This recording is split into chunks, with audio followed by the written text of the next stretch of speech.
আমাদেরকে আন্দোলনের কথা অনেকে সবক শিখায়।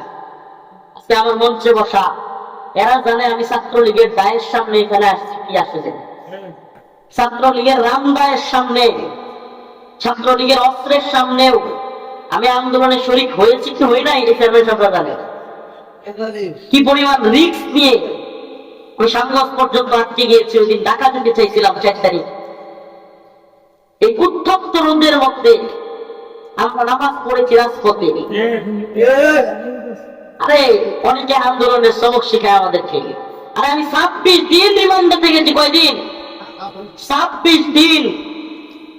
শুধু 26 দিন রিমান্ডে নয়, যে জুলুম নির্যাতন আমার উপর দিয়ে গিয়েছে, 32 মাস কারাগারে ছিলাম।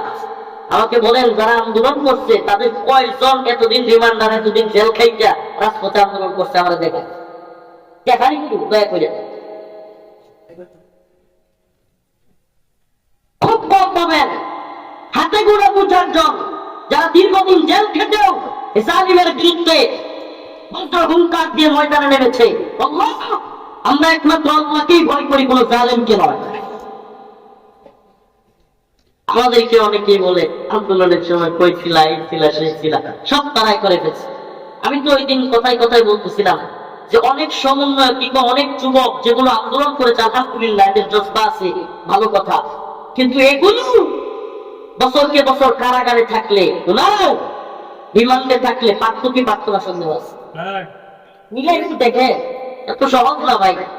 আপনি বছরকে বছর মাসকে মাস জেলে থাকবেন, রিমান্ডে থাকবেন, বের হবেন, আপনার উপর গোয়েন্দা নজরদারি থাকবে।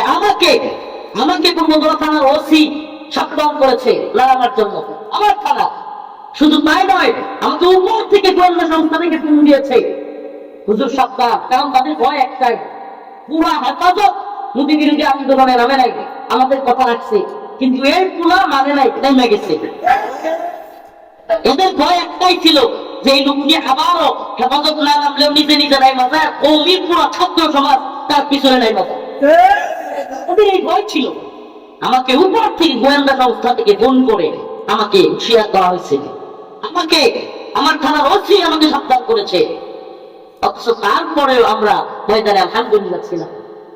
এগুলো বলতাম না, বলার প্রয়োজন ছিল না, কিন্তু অনেকগুলো কুসা দেয় আমাদেরকে জানতে চায়।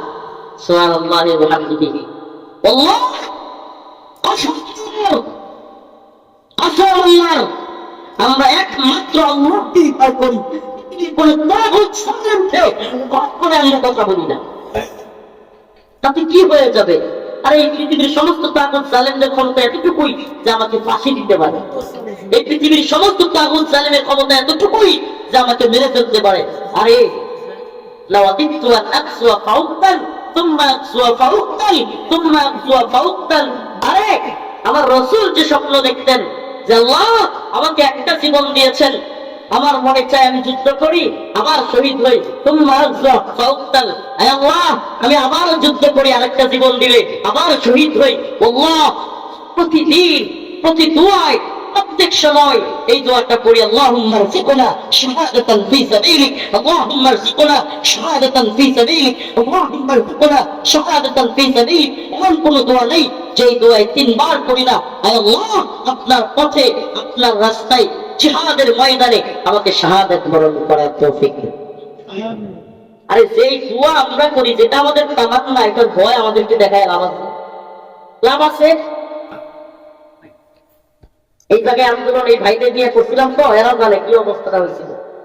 আমি আসার পর আমার যেই খেপাকে ছিল রাখা ভাইদের পুরো কি করতো। আলহামদুলিল্লাহ অনেক সাহসী যুবকদেরকে এখানে এসে দেখেছি, আলহামদুলিল্লাহ। আপনাদের শহীদ সাহেব সব ছিল আমার সাথে, আরো অনেকে হয়তো এখানে আছে, এরা আসছে। আসলে আসিরে ভাই আসি। তো এই যে আমরা, আপনি চিন্তা করতে পারেন, আমি মোটরসাইকেলটা শ্যামল বাজারের বই দিকে আসতেছি, দেখি 40-50টা কোন আমার বড় বড় রামদা এটা নিয়ে বসে আছে। আমি চিন্তা করলাম একা একা হবে না, এদেরকে সাইজ করতে হলে আমার কিছু লোক দরকার।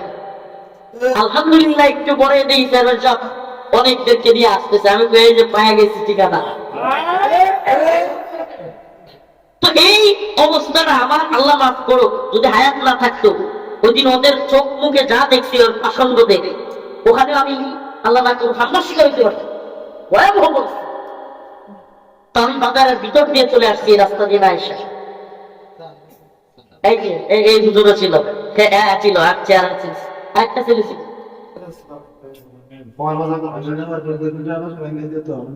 বাসা আছে। আর যদি আমার চেহারাটা দেখতো, কারণ আমি তো জানি জাতীয় আন্দোলনে শরীর করি, তাইলে এরা আমার কি করতো,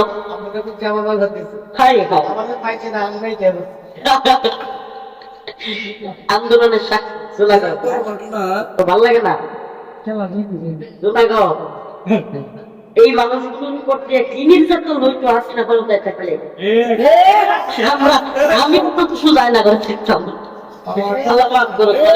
আমরা তো জানি মানে এদের পরিস্থিতি যে ভয়াবহ ছিল, এই হাসিনা সরকার টিকে গেলে আল্লাহ। যাই হোক, আল্লাহ পাক জালিমদের থেকে আমাদেরকে মুক্তি দান করেছেন বলে আলহামদুলিল্লাহ। আমি চেহারাগুলো দেখতে চিনতেছি বলে কথা বলতে দেখেছি, আচ্ছা কথা বলি আর মানতাম না। এরা আমার মোটরসাইকেল আগে আসছিল কয়েকজন, আমি জানি চেহারাগুলো চিনি আমি, তো এই জন্য বলতেছি কি আমাদের ভিতরে লাগে না বিষয়টা। আমার বিষয়টা হলো কি, বিষয়টা হলো জালেমের বিরুদ্ধে যেই দাঁড়াবে অবশ্যই তার প্রতিদান আল্লাহর কাছে রয়েছে। সুবহানাল্লাহ। আয়াত যেটা তিলাওয়াত করেছিলাম, ইয়া আইয়ুহাল্লাযীনা আমানু লা তাত্তাখিযুল ইয়াহুদা ওয়ান নাসারা আউলিয়া, তোমরা ইহুদি এবং খ্রিস্টানদেরকে বন্ধু বানায় না। এটা কার ঘোষণা? মানুষ চোখ নিয়ে আসতে ভালো নাম শেষ করে দিন, শরীর ভালো লাগে, একজন আলোচক নিয়ে আসছে ভালো লাগে।